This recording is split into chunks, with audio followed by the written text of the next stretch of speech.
Hello guys, ನಾನು ಫರ್ಹಾನ್, ನಿಮ್ಮ vehicle diagnostic technician cardiologist ಇಂದ. ಇವತ್ತು ನಾನು ತುಂಬಾ ಇಂಪಾರ್ಟೆಂಟ್ ವಿಷಯ ಎಕ್ಸ್ಪ್ಲೇನ್ ಮಾಡಕ್ ಹೋಗ್ತಿದ್ದೀನಿ. ಸ್ಪೆಷಲಿ ಡೀಸೆಲ್ ಕಾರ್ ಓನರ್ಸ್ ಮತ್ತೆ ಕಮರ್ಷಿಯಲ್ ಡೀಸೆಲ್ ಕಾರ್ ವೆಹಿಕಲ್ ಓನರ್ಸ್ಗೆ ತುಂಬಾ ಇಂಪಾರ್ಟೆಂಟ್ ವಿಡಿಯೋ. ಸುಮಾರು ಡ್ರೈವರ್ಸ್ ಈ ಪ್ರಾಬ್ಲಮ್ ಬಂದಾದ್ಮೇಲೆ ವೆಹಿಕಲ್ ಸೆಲ್ ಮಾಡಿ ವಾಪಸ್ ಡ್ರೈವರ್ ಕೆಲ್ಸಕ್ಕೆ ಹೋಗ್ತಾವ್ರೆ. ಮೆಕ್ಯಾನಿಕ್ಸ್ ತುಂಬಾ ಕಾಂಪ್ಲಿಕೇಟೆಡ್ ಆಗಿ ಈ ವಿಷಯವನ್ನ ತಗೊಂತವ್ರೆ. ಆದ್ರೆ ಇದು ವೆರಿ ಸಿಂಪಲ್ ಅಂಡರ್ಸ್ಟ್ಯಾಂಡ್ ಮಾಡ್ಕೊಂಡ್ರೆ. ಸೊ ನೋಡೋಣ ಇದು ಏನು ಟಾಪಿಕ್ ಅಂತ. ಮೊದಲನೇದಾಗಿ ಇದು DPF ಅಂತ, ಅಂದ್ರೆ ಡೀಸೆಲ್ ಪರ್ಟಿಕ್ಯುಲೇಟ್ ಫಿಲ್ಟರ್. ಅದನ್ನ ನಾನು ಎಕ್ಸ್ಪ್ಲೇನ್ ಮಾಡಿದ್ದೀನಿ ನನ್ನ ಅನುಭವದ ಪ್ರಕಾರ. ಸದ್ಯಕ್ಕೆ ನಂದು ಅನುಭವ ಎಷ್ಟಿದೆ ಅದ್ರ ಪ್ರಕಾರ ನಾನು ಒಂದು ಡೆಮಾನ್ಸ್ಟ್ರೇಷನ್ ಮಾಡಿದ್ದೀನಿ. ದಯವಿಟ್ಟು ಈ ವಿಡಿಯೋನ ಕಂಪ್ಲೀಟ್ ಆಗಿ ನೋಡಿ, ಆಮೇಲೆ ಡೀಸೆಲ್ ಕಾರ್ ಓನರ್ಸ್ ಮತ್ತೆ ವೆಹಿಕಲ್ ಓನರ್ಸ್ಗೆ ಈ ವಿಡಿಯೋನ ಶೇರ್ ಮಾಡಿ. ಸೊ ಮೊದಲನೇದಾಗಿ DPF ಈ ತರ ಕಾಣಿಸುತ್ತೆ. ಸೊ ಇದರಲ್ಲಿ ನಿಮ್ಗೆ ಎರಡು ಕಡೆ ಓಪನಿಂಗ್ಸ್ ಇರುತ್ತೆ. ಇಲ್ಲಿ ಒಂದು ಟೆಂಪರೇಚರ್ ಸೆನ್ಸರು ಮತ್ತೆ ಇಲ್ಲಿ ಒಂದು ಟೆಂಪರೇಚರ್ ಸೆನ್ಸರ್ ಇರುತ್ತದೆ. ಇದು ಹೀಟರ್ ಒಳಗೆ, ಏನಕ್ಕಂದ್ರೆ DPF ಕ್ಲೀನ್ ಮಾಡುವಾಗ ಹೀಟ್ ವೆರಿ ಇಂಪಾರ್ಟೆಂಟ್, ಹೀಟ್ ಬೇಕಾಗುತ್ತದೆ. ಆಮೇಲೆ ಇದು ಫಿಲ್ಟರ್, ಇದು DPF ಫಿಲ್ಟರು. ಇಲ್ಲಿ ಸೂಟ್ ಮಾಸ್ ಕಲೆಕ್ಟ್ ಆಗೋದು ಇಲ್ಲೇ. ಸೂಟ್ ಮಾಸ್ ಅಂದ್ರೆ ನಮ್ಮ ಗಾಡಿ, ಡೀಸೆಲ್ ಗಾಡಿಯಲ್ಲಿ ಯಾವ್ದು ವೇಸ್ಟ್ ಮೆಟೀರಿಯಲ್ ನೇಚರ್ಗೆ ಹಾನಿಕಾರವಾಗಿರುತ್ತದೆ ಅದು ಇಲ್ಲಿ ಕಲೆಕ್ಟ್ ಆಗುತ್ತೆ. ಆಮೇಲೆ ಇದು ಹೀಟ್ ಇಂದ ಇದು ಕ್ಲೀನ್ ಆಗೋದು ಈ ಫಿಲ್ಟರ್ ಅಲ್ಲಿ. ಸೊ ಈ ಕಡೆ ಒಂದು ಟೆಂಪರೇಚರ್ ಸೆನ್ಸರ್ ಇರುತ್ತೆ. ಸೊ ಈ ಸಿಸ್ಟಮ್ ಅಕ್ಕಪಕ್ಕ ಏನೇನು ಸೆನ್ಸರ್ಸ್ ಮತ್ತೆ ಕಾಂಪೋನೆಂಟ್ಸ್ ಇರ್ತದೆ ಅಂದ್ರೆ, ಕ್ಯಾಥಲಿಟಿಕ್ ಕನ್ವರ್ಟರ್ ಇರುತ್ತೆ, O2 ಸೆನ್ಸರ್ ಎರಡಿರುತ್ತೆ, ಇನ್ಲೆಟ್ ಟೆಂಪರೇಚರ್ ಸೆನ್ಸರ್ ಇರುತ್ತೆ, ಡಿಫರೆನ್ಷಿಯಲ್ ಪ್ರೆಷರ್ ಸೆನ್ಸರ್, ಮತ್ತೆ ಇನ್ನ ರೆಸ್ಟ್ ಆಫ್ ದಿ ಕಾಂಪೋನೆಂಟ್ಸ್ ಇದೆ ಅಕ್ಕಪಕ್ಕ ಇರುತ್ತೆ. ಸೊ ಇದಕ್ಕೆ ನಾನು ಏನಕ್ಕೆ ಎಕ್ಸ್ಪ್ಲೇನ್ ಮಾಡ್ತಿದ್ದೀನಿ ಅಂದ್ರೆ, ನಾಳೆ ದಿವಸ ಈ ಸಿಸ್ಟಮ್ ಅಲ್ಲಿ ಏನಾದ್ರೂ ಪ್ರಾಬ್ಲಮ್ ಬಂದ್ರೆ ನಾವು ಈ ಸೆನ್ಸರ್ಸ್ ಗಳ ಮುಖಾಂತರನೇ ನಾವು ಚೆಕ್ ಮಾಡಕ್ಕಾಗೋದು ಮತ್ತೆ ಇಶ್ಯೂ ಸಾಲ್ವ್ ಮಾಡಕ್ಕಾಗೋದು. ಸೊ ಇದು DPF ಬಗ್ಗೆ ಆಯ್ತು. DPF ಅಂದ್ರೆ ಏನು, ಇದ್ರದ್ದು ಯೂಸ್ ಏನಂದ್ರೆ, ನಮ್ಮ ವೆಹಿಕಲ್, ಡೀಸೆಲ್ ವೆಹಿಕಲ್ ಅಲ್ಲಿ ಎಫಿಷಿಯನ್ಸಿ ಇನ್ಕ್ರೀಸ್ ಆಗ್ಲಿ ಮತ್ತೆ ಟಾಕ್ಸಿಕ್ ಗ್ಯಾಸಸ್ ಯಾವ್ದು ನಮ್ ನೇಚರಲ್ ಹೋಗುತ್ತೆ ಅದನ್ನ ಕಂಟ್ರೋಲ್ ಮಾಡಿ ಬರ್ನ್ ಮಾಡಿ ಆಚೆ ಕಡೆ ಕಳಿಸುವ ಒಂದು ಪ್ರಾಸೆಸ್ಗೆ DPF ಫಿಲ್ಟರ್ ಅಂತ ಹೇಳ್ತೀವಿ. ಸೊ ಇದರಲ್ಲಿ ಈ ಫಿಲ್ಟರ್ ಅಲ್ಲಿ ಏನಾದ್ರೂ ಪ್ರಾಬ್ಲಮ್ ಆದ್ರೆ ಏನೇನ್ ಪ್ರಾಬ್ಲಮ್ಸ್ ಬರಬಹುದು ಅಂದ್ರೆ, ಇದರಲ್ಲಿ ಪಿಕಪ್ ಪ್ರಾಬ್ಲಮ್ ಬರಬಹುದು. ಒಂದು RPM ಮೇಲೆ ಗಾಡಿ ಹೋಗಲ್ಲ, ಇಲ್ಲಾಂದ್ರೆ ಲೋಡ್ ಹಾಕಿದ ಮೇಲೆ ಪ್ರಾಬ್ಲಮ್ ಬರುತ್ತೆ, ಗಾಡಿ ಪರ್ಫಾರ್ಮೆನ್ಸ್ ಕಡಿಮೆ ಆಗತ್ತೆ. ಟೆಕ್ನಿಕಲಿ ಅದು ಪರ್ಫಾರ್ಮೆನ್ಸ್ ಅಲ್ಲಿ ನಿಮಗೆ ಎಫಿಷಿಯನ್ಸಿ ಆಗ್ಲಿ, ಪವರ್ ಆಗ್ಲಿ, ಇನ್ನೊಂದಾಗ್ಲಿ ಪ್ರಾಬ್ಲಮ್, ಪಿಕಪ್ ಪ್ರಾಬ್ಲಮ್ ಬರುತ್ತೆ. ಆಮೇಲೆ ಇಂಜಿನ್ ಚೆಕ್ಲೈಟ್ ಬರುತ್ತೆ. ಇಂಜಿನ್ ಚೆಕ್ಲೈಟು ಸಾಮಾನ್ಯವಾಗಿ ಪ್ರಾಬ್ಲಮ್ ಸ್ಟಾರ್ಟ್ ಆಗದಾಗ ಏನಾಗತ್ತೆ ಅಂದ್ರೆ, ಇಂಜಿನ್ ಚೆಕ್ಲೈಟ್ ಬರುತ್ತೆ, ಒಂದು ಅರ್ಧ ಗಂಟೆ 10 ನಿಮಿಷಗೆ ಬಂದು ಅದು ತಿರ್ಗಾ ಹೊರಟೋಗುತ್ತೆ. ಆಮೇಲೆ ನಾವೇನು ಕೇರ್ ಮಾಡಲ್ಲ, ಏನಕ್ಕೆ ಬಂತು ಹೆಂಗ್ ಬಂತು ಅಂತ ನಾವು ಚೆಕ್ ಮಾಡಕ್ ಹೋಗಲ್ಲ. ಮತ್ತೆ ಮೈಲೇಜ್ ಲೋ ಮೈಲೇಜ್ ಬರುತ್ತೆ. ರೀಜನರೇಷನ್ ಫೇಲ್ ಆಗತ್ತೆ, ಇಲ್ಲಾಂದ್ರೆ ಫ್ರೀಕ್ವೆಂಟ್ ಆಗತ್ತೆ.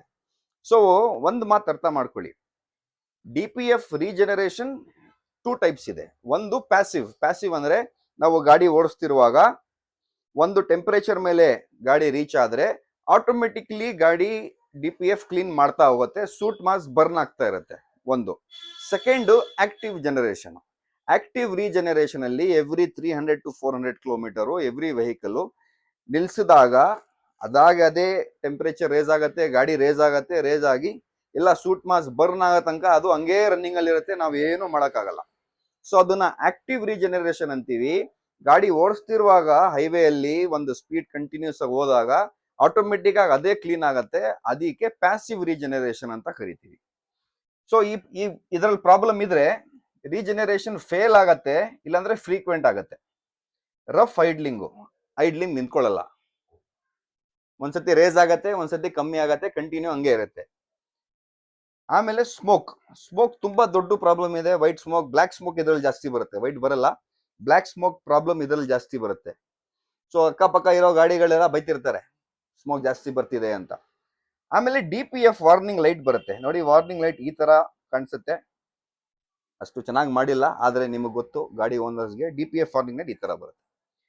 ಸೊ ಈ ಪ್ರಾಬ್ಲಮ್ ಅಲ್ಲಿ pickup problem, check light problem, low mileage, regeneration ಆಗಲ್ಲ, ಐಡ್ಲಿಂಗ್ ಚೆನ್ನಾಗಿಲ್ಲ, ಸ್ಮೋಕ್ ಬರ್ತಿದೆ, DPF ವಾರ್ನಿಂಗ್ ಬರ್ತಿದೆ ಅಂದ್ರೆ ಇದರ ಸೊಲ್ಯೂಷನ್ ಏನು? ಇವಾಗ DPF ಪ್ಯಾಸಿವ್ ರೀಜನರೇಷನ್ ಆಟೋಮೆಟಿಕ್ ಆಗ್ಬೇಕು, ಆಗ್ತಿಲ್ಲ. ಆಮೇಲೆ ಆಕ್ಟಿವ್ ರೀಜನರೇಷನ್ ಎವ್ರಿ 300-400 ಕಿಲೋಮೀಟರ್ ಆಗ್ಬೇಕು, ಅದು ಆಗ್ತಿಲ್ಲ. ಸೊ ಇದಕ್ಕೆ ಏನ್ ಸೊಲ್ಯೂಷನ್ ಅಂದ್ರೆ, ನಾವು ಏನೇನ್ ಚೆಕ್ ಮಾಡಬೇಕು, DPF ಚೆಕ್ ಮಾಡ್ಬೇಕಂದ್ರೆ ಬೇಸಿಕ್ ಆಗಿ ಇಷ್ಟರಲ್ಲೇ ಪ್ರಾಬ್ಲಮ್ ಇರುತ್ತೆ. ಇದಕ್ಕಿಂತ ಜಾಸ್ತಿ ಪ್ರಾಬ್ಲಮ್ ಏನೇ ಅಂದ್ರೆ ಬೇರೆ ಏನಾದ್ರೂ ಪ್ರಾಬ್ಲಮ್ ಸೇರಿ DPF ಜೊತೆಗೆ ಇರುತ್ತದು. ಬರೀ DPF ಪ್ರಾಬ್ಲಮ್ ಅಂದ್ರೆ ಇಷ್ಟೇ ಪ್ರಾಬ್ಲಮ್. ಏನ್ ಪ್ರಾಬ್ಲಮ್ ಅಂದ್ರೆ, ಏನ್ ಸೊಲ್ಯೂಷನ್, ಈ ಪ್ರಾಬ್ಲಮ್ಸ್ ಅಲ್ಲಿ ಸೊಲ್ಯೂಷನ್ ಏನ್ ಮಾಡಬೇಕು ಅಂದ್ರೆ, ಎಕ್ಸಾಸ್ಟ್ ಫುಲ್ ಸಿಸ್ಟಮ್ ಅನ್ನು ಚೆಕ್ ಮಾಡಬೇಕು. From beginning to the end, ಶುರುವಿಂದ ಎಂಡ್ ವರೆಗೆ ನಾವು ಎಕ್ಸಾಸ್ಟ್ ಸಿಸ್ಟಮ್ ಚೆಕ್ ಮಾಡಬೇಕು, ಇಂಟರ್ ಕೂಲರ್ ಚೆಕ್ ಮಾಡಬೇಕು, EGR ಸಿಸ್ಟಮ್ ಚೆಕ್ ಮಾಡಬೇಕು, ಟರ್ಬೋ ಚಾರ್ಜರ್ ಚೆಕ್ ಮಾಡಬೇಕು. ಈ ಸೆನ್ಸರ್ಸ್ ಗಳಿದಾವೆ ಅಲ್ಲಿ, ಏನ್ sensors, inlet temperature, O2, differential pressure sensor, ಅದಾದ್ಮೇಲೆ boost pressure sensor, O2 sensor. ಈ ಎಲ್ಲಾ ಸೆನ್ಸರ್ಸು ಯಾವ್ದು ನಿಮಗೆ ಎಕ್ಸಾಸ್ಟ್ ಸಿಸ್ಟಮ್ ಅಲ್ಲಿ ಕನೆಕ್ಟ್ ಆಗಿದೆ, ಆ ಸೆನ್ಸರ್ಸ್ ಗಳನ್ನ ನೀವು ಚೆಕ್ ಮಾಡ್ಬೇಕಾಗತ್ತೆ. ಆಮೇಲೆ ಈ ಸೆನ್ಸರ್ಸ್ಗೆ ವೈರಿಂಗ್ ಹೋಗಿರುತ್ತಲ್ಲ, ಎಲ್ಲಾ ಸೆನ್ಸರ್ಸ್ಗೆ ವೈರಿಂಗ್ ಅಟ್ಯಾಚ್ ಆಗಿರುತ್ತೆ. ಸೊ ಆ ವೈರಿಂಗ್ ನ ನೀವು ಚೆಕ್ ಮಾಡ್ಬೇಕಾಗತ್ತೆ. ಕರೆಕ್ಟ್ ಆಗಿ ವೋಲ್ಟೇಜ್ ಔಟ್ಪುಟ್ ಬರ್ತಿದ್ಯಾ, ಯಾವ್ದನ ಸೆನ್ಸರ್ ಅಲ್ಲಿ ಔಟ್ಪುಟ್ ಏನಾದ್ರೂ ಡಿಫ್ರೆನ್ಸ್ ಆಗಿದ್ರೆ ಸೊ ವೈರಿಂಗ್ ಚೆಕ್ ಮಾಡಬೇಕಾಗಿದೆ. ಆಮೇಲೆ DPF ಫಿಲ್ಟರ್. ಸೊ ನೀವು DPF ಓಪನ್ ಮಾಡಿ ನೋಡುವಾಗ ಇಲ್ಲಿಂದ ನೋಡ್ಬೋದು ನೀವು, ಇಲ್ಲಿಂದಾನೋ ಅಲ್ಲಿಂದಾನೋ ಬೇರೆ ಬೇರೆ ಡಿಸೈನ್ ಆಗಿ ಬರುತ್ತೆ. ಒಂದೊಂದ್ಸತಿ ಕ್ಯಾಥಲೆಟಿಕ್ ಕನ್ವರ್ಟರ್ ಕನೆಕ್ಟ್ ಆಗಿ ಬರುತ್ತೆ ಒಂದೊಂದು ಗಾಡಿಯಲ್ಲಿ. ಸೊ ಈ ಸೆನ್ಸರ್ ಅಲ್ಲಿ ನಿಮಗೆ ಇಲ್ಲಿ ಈ ತರ ಡಾಟ್ಸ್ ಇರುತ್ತೆ, ತುಂಬಾ ಡಾಟ್ಸ್ ಇರುತ್ತೆ ಇದರಲ್ಲಿ. ಸೊ ಇಲ್ಲಿಂದ ನೋಡಿದ್ರೆ ನಿಮ್ಗೆ ಕಾಣಿಸುತ್ತೆ ಲೈಟ್ ಹಾಕಿ ಕ್ಲೀನ್ ಇದೆಯೋ ಇಲ್ಲಾಂದ್ರೆ ಕಾರ್ಬನ್ ಫಾರ್ಮ್ ಆಗಿದೆಯೋ ಅಂತ ಕಾಣಿಸುತ್ತೆ. ಸೊ ಅದು. ಆಮೇಲೆ ಸೈಲೆನ್ಸರ್ ಅಲ್ಲಿ ಎಕ್ಸಾಸ್ಟ್ ಕರೆಕ್ಟ್ ಆಗಿ ಹೋಗ್ತಿದೆಯೋ ಇಲ್ವೋ, ಸೈಲೆನ್ಸರ್ ಮಧ್ಯದಲ್ಲಿ ಏನಾದ್ರು ಸಿಕ್ಕಾಕೊಂಡಿದೆಯೋ ಪ್ರಾಬ್ಲಮ್ ಅಂತ ಚೆಕ್ ಮಾಡ್ಬೇಕಾಗತ್ತೆ. ಸೊ ಪ್ರಾಬ್ಲಮ್ಸ್ ಏನು, ಇಷ್ಟೆಲ್ಲ ಪ್ರಾಬ್ಲಮ್ಸ್. ಇನ್ನ ಜಾಸ್ತಿ ಪ್ರಾಬ್ಲಮ್ಸ್ ಇರ್ಬೋದು, ಸದ್ಯಕ್ಕೆ ಇಲ್ಲಿ ಇಷ್ಟು ಬರ್ದಿದ್ದೀನಿ. ನಿಮಗೆ ಪರ್ಸನಲಿ ಎವ್ರಿ ವೆಹಿಕಲ್ ಬೇರೆ ಬೇರೆ ಟೈಪ್ ಆಫ್ ಪ್ರಾಬ್ಲಮ್ಸ್ ಬರುತ್ತೆ, ನಿಮ್ಗೆ ಅದು ಅರ್ಥ ಆಗುತ್ತೆ. ಇಷ್ಟು ಪ್ರಾಬ್ಲಮ್ಸ್ ಬಂದ್ರೆ ಇಷ್ಟು ಸೊಲ್ಯೂಷನ್ಸ್ ಗಳು ಇರ್ತವೆ. ಸೊ ನೀವು ಲಕ್ಷ ಕೊಟ್ಟು ಇದು ಫುಲ್ ಸಿಸ್ಟಮ್ ಅನ್ನ ಚೇಂಜ್ ಮಾಡೋ ಅವಶ್ಯಕತೆ ಇಲ್ಲ. ಮತ್ತೆ ನೀವು ಗಾಡಿ ಸೇಲ್ ಮಾಡಿ ಬೇರೆ ಗಾಡಿ ಪರ್ಚೇಸ್ ಮಾಡೋಣ, ಇಲ್ಲಾಂದ್ರೆ ಡ್ರೈವಿಂಗ್ ಕೆಲ್ಸಕ್ಕೆ ಹೋಗೋಣ, ಇಲ್ಲಾಂದ್ರೆ ಈ ಕಾರ್ ಸರಿಗಿಲ್ಲ. ಫಾರ್ ಎಕ್ಸಾಂಪಲ್ ಸುಮಾರು ಕಂಪ್ಲೇಂಟ್ಸ್ ಬರುತ್ತೆ, ಮಹೀಂದ್ರಾ ಗಾಡಿ ಚೆನ್ನಾಗಿಲ್ಲ, ಟಾಟಾ ಗಾಡಿ ಚೆನ್ನಾಗಿಲ್ಲ ಅಂತ, ಡೀಸೆಲ್ ಗಾಡಿ. ಸೊ ಈ ಪ್ರಾಬ್ಲಮ್ಸ್ ಬಂದ್ರೆ ಇಷ್ಟೆಲ್ಲ ನೀವು ಚೆಕ್ ಮಾಡಿ ಸೊಲ್ಯೂಷನ್ ಇದರಲ್ಲೇ ಕಂಡುಹಿಡಬಹುದು. ಸ್ವಲ್ಪ ಗಾಡಿ ಸುಮ್ಮನೆ ಕ್ರಿಟಿಕಲ್ ಆಗಿರುತ್ತೆ, ಇನ್ನೇನಾಗದ್ ಗೊತ್ತಾ, DPF ರೀಜನರೇಷನ್ ಆಗ್ತಿಲ್ಲ ಅಂತ ಕಂಪ್ಲೇಂಟ್ ಇರುತ್ತೆ, ರೀಜನರೇಷನ್ ಕಂಪ್ಲೀಟ್ ಆಗುತ್ತೆ. ಆಮೇಲೆ ಮೆಕ್ಯಾನಿಕ್ಸ್ ಏನ್ ಮಾಡ್ತಾರೆ ಅಂದ್ರೆ, ಗಾಡಿ ಓಡಿಸಿ ಪ್ಯಾಸಿವ್ ರೀಜನರೇಷನ್ ಆಗ್ತಿದೆಯೋ ಇಲ್ವೋ ಅಂತ ಚೆಕ್ ಮಾಡಲ್ಲ, ಕ್ಲೀನ್ ಮಾಡ್ತಾರೆ, ಡೈರೆಕ್ಟ್ ಆಗಿ ಕೊಟ್ಬಿಡ್ತಾರೆ. ಅದೇನಾಗತ್ತೆ, ತಿರ್ಗಾ 1 ತಿಂಗಳು 2 ತಿಂಗಳಲ್ಲಿ ತಿರ್ಗಾ ಬ್ಲಾಕ್ ಆಗುತ್ತೆ, ತಿರ್ಗಾ ಕ್ಲೀನ್ ಮಾಡಿಸ್ಬೇಕು. ಸೊ ಬರೀ ಕ್ಲೀನ್ ಮಾಡಿ ಫಿಕ್ಸ್ ಮಾಡಿ ಚೇಂಜ್ ಮಾಡೋದಲ್ಲ, ಗಾಡಿ ಓಡಿಸಿ ತಿರ್ಗಾ ನೋಡ್ಬೇಕು ಪ್ಯಾಸಿವ್ ರೀಜನರೇಷನ್ ಆಗ್ತಿದ್ಯೋ. ಪ್ಯಾಸಿವ್ ಅಂದ್ರೆ ಏನು, ಗಾಡಿ ಓಡಿಸ್ತಾ ರೀಜನರೇಷನ್ ಆಗತ್ತಲ್ಲ ಅದು, ಅದಾದ್ರೇನೆ ಕೆಲಸ ಕಂಪ್ಲೀಟ್ ಆಗಿದೆ ಅಂತ, ಇಲ್ಲಾಂದ್ರೆ ಕೆಲಸ ಕಂಪ್ಲೀಟ್ ಆಗಿಲ್ಲ. ಸೊ ಇವಾಗ ಈ ಪ್ರಾಬ್ಲಮ್ಸ್ ಬರಬಾರ್ದು, ಇಷ್ಟೆಲ್ಲ ಕಾಸು ಖರ್ಚು ಮಾಡಬಾರ್ದು ಅಂದ್ರೆ ಮೇಂಟೆನೆನ್ಸ್ ಹೇಗೆ ಮಾಡೋದು ಅಂತ ಒಂದು ನಿಮಗೆ ಎಕ್ಸ್ಪ್ಲನೇಷನ್. ಸೊ ಡೀಸೆಲ್ ಗಾಡಿ BS6 ಓಡಿಸ್ತಿರುವಾಗ ಪ್ಯಾಸಿವ್ ರೀಜನರೇಷನ್ ಆಗತ್ತೆ. ಸೊ ಅದಕ್ಕೆ ಅವಕಾಶ ಮಾಡ್ಕೊಳ್ಬೇಕು. ಹೇಗ್ ಮಾಡ್ಕೊಳ್ಬೇಕು ಅಂದ್ರೆ, ಎವ್ರಿ 200-300 ಕಿಲೋಮೀಟರ್ ಒಂದ್ಸತಿ ನೀವು ಲಾಂಗ್ ಡ್ರೈವ್ ಹೋಗ್ಬೇಕು ಗಾಡಿಯಲ್ಲಿ. ಸೊ ಅದಕ್ಕೆ ನಾನು ಸೆಕೆಂಡ್ ಹ್ಯಾಂಡ್ ಗಾಡಿ ತಗೊಳ್ಳೋವಾಗ ಯಾರಾದ್ರೂ ಬಂದ್ರೆ ಹೇಳೋದು, ಸರ್ ಡೀಸೆಲ್ ಗಾಡಿ ಅಂದ್ರೆ ಹೈವೇ ಜಾಸ್ತಿ ಯೂಸ್ ಮಾಡ್ತಿದ್ದೀರಾ ತಗೊಳ್ಳಿ, ಇಲ್ಲಾಂದ್ರೆ ಪೆಟ್ರೋಲ್ ಗಾಡಿ ಸಾಕು ನಿಮ್ಗೆ ಅಂತ. ಏನಕ್ಕೆ ಇಷ್ಟೆಲ್ಲ ಪ್ರಾಬ್ಲಮ್ ಬರುತ್ತಲ್ಲ, ಅದಕ್ಕೆ ರೆಗ್ಯುಲರ್ ಆಗಿ ಸ್ಕ್ಯಾನಿಂಗ್ ಮಾಡಿಸ್ಬೇಕು. ಸ್ಕ್ಯಾನಿಂಗ್ ಮಾಡಿದ್ರೆ ಸ್ಕ್ಯಾನಿಂಗ್ ಲೈವ್ ಡೇಟಾದಲ್ಲಿ ಎಲ್ಲ ಗ್ರಾಫ್ ತೋರ್ಸತ್ತೆ, ಯಾವ ಸೆನ್ಸರು ಎಷ್ಟೆಷ್ಟು ಕೆಲಸ ಆಗ್ತಿದೆ, DPF ಅಲ್ಲಿ ಎಷ್ಟು ಸೂಟ್ ಮಾಸ್ ಕಲೆಕ್ಟ್ ಆಗಿದೆ, ಎಷ್ಟು ಗ್ರಾಮ್ ಇದೆ, ಅದೆಲ್ಲ ಡೀಟೇಲ್ಸ್ ನಿಮಗೆ ಸ್ಕ್ಯಾನಿಂಗ್ ಅಲ್ಲಿ ಬರುತ್ತೆ. Next maintain EGR and turbo system. EGR turbo system ಅಂದ್ರೆ ಯಾವುದೇ ತರಹದ ಪ್ರಾಬ್ಲಮ್ಸ್ ಅಲ್ಲಿ ಇರಬಾರ್ದು, ಅದು ಪೈಪ್ಸ್ ಅಲ್ಲಿ ಏನೋ ಕ್ರ್ಯಾಕ್ಸ್ ಇರಬಾರ್ದು, ಕಾರ್ಬನ್ ಫಾರ್ಮ್ ಇರಬಾರ್ದು, ಟರ್ಬೋ ಕ್ಲೀನ್ ಆಗಿ ಟರ್ನ್ ಆಗ್ಬೇಕು, EGR ವ್ಯಾಲ್ವ್ ಕ್ಲೀನ್ ಆಗಿರ್ಬೇಕು. So maintain EGR turbo. Active regeneration ಅಂದ್ರೆ 300-400 ಕಿಲೋಮೀಟರ್ಗೆ ಒಂದ್ಸತಿ ನಿಮ್ಮ ಗಾಡಿ ಆಟೋಮೆಟಿಕ್ ಆಗಿ ನಿಮ್ಗೆ ಗಾಡಿ ರೇಸ್ ಆಗಿ ರೀಜನರೇಷನ್ ಅಂತ ಬರ್ದು ಲೈಟ್ ಬಂದ್ರೆ ರೀಜನರೇಷನ್ ಆಗಕ್ ಬಿಡಬೇಕು. ಏನು ಆಗ್ಬಿಡ್ತು ಗಾಡಿ ಅಂತ ಭಯ ಪಡಬಾರ್ದು. ಓಕೆ.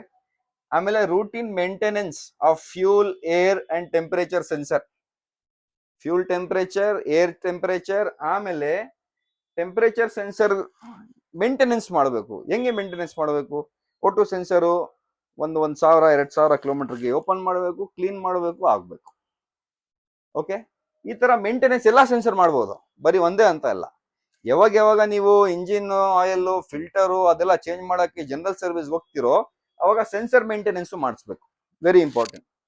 ಆಮೇಲೆ ಕ್ವಾಲಿಟಿ ಫ್ಯೂಲ್ ಅನ್ನ ಯೂಸ್ ಮಾಡಬೇಕು. ಬೇರೆ ಎಲ್ಲೋ ನೀವು ಫಾರ್ ಎಕ್ಸಾಂಪಲ್ ಎಲ್ಲೋ ಕಮರ್ಷಿಯಲ್ ಗಾಡಿ ದೂರ ಹೋಗಿರ್ತೀರಾ, ಅಲ್ಲಿ ಡೀಸೆಲ್ ಸಿಗೋದಿಲ್ಲ, ಯಾರೋ ಡೀಸೆಲ್ ಕೊಡ್ತಾರೆ, ಹಾಕ್ಸ್ಕೊಂಡ್ಬಿಡ್ತೀರಾ. ಸೊ ಇಂತಹ ಮೇಂಟೆನೆನ್ಸ್ ನೀವು ಮಾಡ್ಕೊಂಡ್ರೆ ನಿಮಗೆ ಲ್ಯಾಕ್ಸ್ ಟುಗೆದರ್ ಸೇವ್ ಆಗತ್ತೆ. ಈ ವಿಡಿಯೋ ಮೆಕ್ಯಾನಿಕ್ ಗಳಿಗೂ ತೋರಿಸಿ, ಅವರು ಇಷ್ಟೆಲ್ಲ ಪ್ರಾಬ್ಲಮ್ ಬಂದ್ರೆ ಇಷ್ಟು ಸೊಲ್ಯೂಷನ್ ಇದರಲ್ಲೇ ಚೆಕ್ ಮಾಡಬಹುದು. ಸ್ವಲ್ಪ ಗಾಡಿಯಲ್ಲಿ ಹಿಂದೆ ಮುಂದೆ ಏನಾದ್ರೂ ಬೇರೆ ಪ್ರಾಬ್ಲಮ್ ಇಡ್ಬೋದು. ಅಂದ್ರೆ ಮೆಜಾರಿಟಿ ಪ್ರಾಬ್ಲಮ್ ಇದೆ, ಮೆಜಾರಿಟಿ ಸೊಲ್ಯೂಷನ್ ಇದೆ. ಓಕೆ. ಸೊ ಇಂತಹ ವಿಡಿಯೋಗಾಗಿ ನಮ್ಮ ಯೂಟ್ಯೂಬ್ ಚಾನೆಲ್ ಸ್ಟಾರ್ಟ್ ಆಗಿದೆ. ನೀವು ಇನ್ಸ್ಟಾಗ್ರಾಮ್ ಅಲ್ಲೂ ನಮಗೆ ಫಾಲೋ ಮಾಡ್ಬೋದು. ಮತ್ತೆ ನಿಮಗೆ ಡಯಾಗ್ನೋಸ್ಟಿಕ್ ರಿಲೇಟೆಡ್ ಏನಾದ್ರು ಪ್ರಾಬ್ಲಮ್ಸ್ ಇಲ್ಲಾಂದ್ರೆ ಏನಾದ್ರು ಟಿಪ್ಸ್ ಬೇಕಂದ್ರೆ ನಮಗೆ ಇನ್ಸ್ಟಾಗ್ರಾಮ್ ಅಲ್ಲಿ ಮೆಸೇಜ್ ಮಾಡಿ. Thank you.